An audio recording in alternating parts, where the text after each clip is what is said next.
Halo teman-teman semua, perkenalkan aku Tia Ristik Farsya dari Departemen Teknik Lingkungan. Di video ini aku mau ngebahas tentang gimana sih peran teknik lingkungan dalam pengurangan risiko bencana banjir. Nah, mungkin pertama-tama aku mau jelasin dulu apa sih sebenarnya penyebab banjir itu sendiri. Nah, penyebab banjir di perkotaan itu lebih banyak disebabkan oleh lahan resapan air yang semakin berkurang dan tidak lancarnya aliran air akibat sampah yang dibuang ke badan air. Sampah yang dibuang ke badan air ini menjadi penyebab alirannya yang nggak lancar. Kalau di teknik lingkungan sendiri, kita selalu diajarkan untuk membiasakan diri untuk memilah sampah, di mana sampah organik itu bisa kita manfaatkan sebagai kompos, dan sampah inorganik dapat kita manfaatkan um, untuk di reuse atau digunakan kembali seperti itu. Nah, tapi kendalanya adalah dalam proses pembuatan kompos ini, yang mana menggunakan sampah organik masih terkendala dalam lahan yang digunakan untuk mengolahnya, dan kemungkinan timbulnya bau ya. Kalau teman-teman pernah melakukan composting itu pasti muncul bau kayak gitu. Nah, permasalahan lain penyebab banjir itu ada lagi, yaitu berkurangnya lahan peresapan air, di mana masalah tersebut bisa diatasi dengan penanaman pohon sebenarnya, sehingga tanah yang ditumbuhi akar itu dapat menyimpan air lebih banyak dan menjaganya agar kemampuan resapannya itu agar tetap sama seperti itu, dan bertahannya juga lama akhirnya. Tetapi penanaman pohon itu pasti membutuhkan waktu yang lama dan yang nggak singkat, dan lahan yang cukup luas juga untuk bisa menumbuhkan akar yang kokoh kayak gitu. Nah, oleh sebab itu, air hujan yang menjadi run off dan sampah yang dibuang sembarangan kemudian harusnya kita kelola dengan suatu cara sehingga bisa bermanfaat untuk lingkungan dan manusia itu sendiri.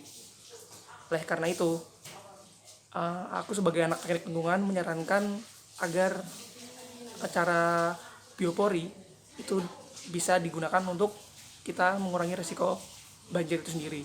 Mungkin kalau teman-teman belum tahu biopori itu apa, langsung aja cek video ini. Sampah menumpuk, banjir, dan krisis air tanah. Cadangan air tanah juga semakin menipis. Hal ini tidak bisa dibiarkan terus-menerus. Salah satu solusinya adalah lubang resapan biopori. Biopori adalah lorong atau rongga di tanah yang dibentuk oleh flora atau fauna. Lubang-lubang yang terbentuk akan terisi udara dan menjadi tempat berlalunya air di dalam tanah. Tanah yang sehat adalah tanah yang mengandung biopori. Lubang resapan biopori adalah lubang buatan yang dibuat manusia untuk memberi makan flora fauna sehingga mereka aktif membentuk biopori tanah. Manfaat biopori adalah menabung air tanah, mengelola sampah organis, mencegah risiko banjir, dan juga membantu menyuburkan tanah. Alat dan bahan yang dibutuhkan untuk membuat lubang resapan biopori adalah bor biopori, sampah organis, cangkul, pisau pencongkel tanah, air, dan karung. Lubang buatan biopori bisa kamu buat di lokasi di mana air secara alami akan berkumpul atau juga di sekitar pohon. Cara membuat biopori adalah siram tanah terlebih dahulu agar tanah mudah dilubangi. Lubangi tanah dengan menggunakan dor biopori, putar searah jarum jam. Lubangi tanah hingga kedalaman 80-100 cm. Kemudian, masukkan sampah organis ke dalam lubang. Untuk memperkuat bagian atas lubang, dapat menggunakan semen.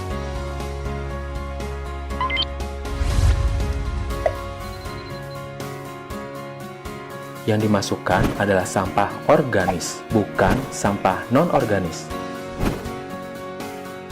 Ingat, isi terus lubang biopori dengan sampah organis agar lubang biopori bisa bertahan lama. Jenis biopori sendiri itu terdiri dari dua jenis, ada yang alami, ada yang buatan. Kalau yang alami itu biasanya biopori tersebut itu terbentuk karena aktivitas organisme yang hidup dalam tanah. Seperti misalnya cacing tuh biasanya bikin lubang-lubang di tanah, atau rayap, atau pergerakan akar-akar tanaman yang di dalam tanah. Nah, lubang-lubang ini itu akan berisi udara, dan bisa menjadi jalur mengalir air kalau misalnya lagi hujan kayak gitu. Sehingga air hujan yang jatuh itu gak akan masuk ke saluran pembuangan air, tapi akan meresap dulu ke dalam tanah melalui lubang tersebut, sehingga menjadikan air tanah kayak gitu. Tapi karena lahan terbuka di bumi ini sudah semakin sempit ya, dan pastinya sudah semakin berkurang, maka biopori yang terbentuk secara alami pun semakin berkurang. Makanya kita juga harus membuat biopori itu secara buatan kayak gitu. Kayak kita bikin lubang-lubang sendiri kayak gitu. Mungkin untuk biopori buatannya bisa lihat ke video selanjutnya. Biopori yang sangat simpel. Caranya adalah buat lubang seperti pada video dengan menggunakan pralon atau menggunakan alat biopori. Seperti pada gambar, kita siapkan beberapa lubang dengan kedalaman sekitar 20 cm atau lebih juga tidak apa-apa. Lubang ini nantinya akan kita isi pupuk, baik itu pupuk hayati seperti ini ya. Saya campurkan pupuk hayati, ini bukan pupuk kimia. Saya taburkan sedikit saja pupuk hayatinya untuk menambah subur tanahnya. Baru kemudian kita masukkan daun-daunan hasil dari pangkas daun. Ya, kita masukkan semampunya. Ini karena sifatnya alami jadi tidak ada takaran. Kalau mau yang sudah busuk atau pembusukan sendiri juga tidak apa-apa, yang baru hijau. Nah, dengan adanya lubang resapan biopori tentu akan menambah bidang resapan air. Dengan adanya aktivitas organisme tanah, maka biopori akan terbentuk dan senantiasa terpelihara keberadaannya. Maka dengan sendirinya area resapan ini akan terjaga kemampuannya untuk meresap air. Dengan begitu, seiring meningkatnya pembuatan lubang resapan biopori akan meningkatkan kemampuan dalam meresap air. Nah, keberadaan lubang biopori ini dapat menjadi salah satu solusi dari masalah banjir. Coba teman-teman bayangin, kalau misalnya di setiap rumah, kantor, atau tiap bangunan memiliki biopori, berarti jumlah air yang segera meresap ke tanah tentu akan lebih banyak dan dapat mencegah terjadinya banjir. Oke, sekian video dari saya. Assalamualaikum warahmatullahi wabarakatuh.